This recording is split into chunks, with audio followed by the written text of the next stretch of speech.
Taste the Daily. Kallakurichi மாவட்டம் மூங்கில்துறைப்பட்டியில் விடியா ஆட்சியின் சுற்றுலாத்துறை அமைச்சரிடம் கரும்பு விவசாயி கோரிக்கை வைக்க முயன்றபோது அவரை திமுக ஒன்றிய செயலாளர் இழுத்துச் சென்ற சம்பவம் விவசாயிகளிடம் அதிருப்தியை ஏற்படுத்தியது. சர்க்கரை ஆலையில் நடைபெற்ற ஆய்வுக் கூட்டத்திற்கு பின்னர் விடியா ஆட்சியின் அமைச்சர் திமுக நிர்வாகிகளிடம் பேசிக் கொண்டிருக்கும் போது கரும்பு விவசாயிகள் சங்கத்திற்கு அரசு கட்டடம் ஒதுக்குவது தொடர்பாக கோரிக்கை வைக்க விவசாயி ஒருவர் முயன்றார்.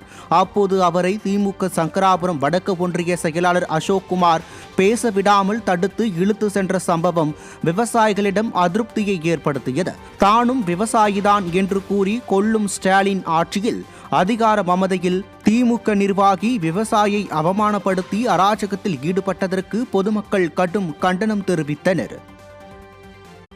தென்கிழக்கு வங்கக்கடல் மற்றும் அதனை ஒட்டிய தெற்கு அந்தமான் கடல் பகுதிகளில் வளிமண்டல மேலடுக்கு சுழற்சி நிலவுகிறது எனவும் தென்மேற்கு பருவமழை அந்தமான் கடல் மற்றும் தென்கிழக்கு வங்கக்கடல் பகுதிகளில் மே மாதம் 13ஆம் தேதி தொடங்கக்கூடும் என சென்னை வானிலை ஆய்வு மையம் அறிவித்துள்ளது.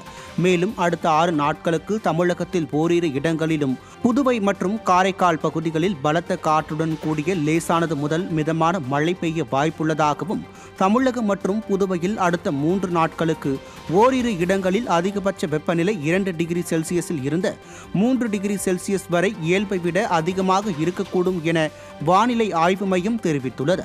சென்னை மற்றும் புறநகர் பகுதிகளில் நாளை வானம் ஓரளவு மேகமூட்டத்துடன் காணப்படும் எனவும் நகரின் ஒரு சில பகுதிகளில் லேசான முதல் மிதமான மழை பெய்ய வாய்ப்புள்ளதாகவும் தெரிவித்துள்ளது.